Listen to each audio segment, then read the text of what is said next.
County in southeastern Wisconsin, southwestern Racine County in southeastern Wisconsin, western Kenosha County in southeastern Wisconsin, until noon. At 11:18 a.m., a severe thunderstorm capable of producing a tornado was located near Boners Lake, or near Lake Geneva, moving south at 30 miles per hour. Hazard, tornado and ping-pong ball-size hail. Source, radar indicated rotation.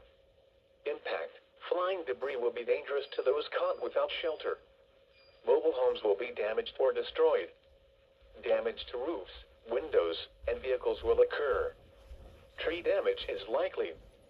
This dangerous storm will be near Lake Geneva, Twin Lakes, Wheatland, Genoa City, Silver Lake, Powers Lake, Boners Lake, and Pell Lake around 11:25 a.m.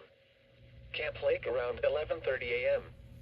Other locations impacted by this tornadic thunderstorm include Springfield, Burlington, Salem, Honey Creek, New Munster, Bassett, Slade's Corners, and Waterford. Take cover now. Move to a basement or an interior room on the lowest floor of a sturdy building. Avoid windows.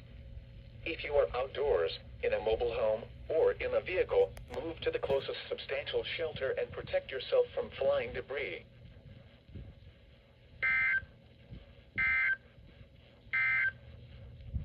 The National Weather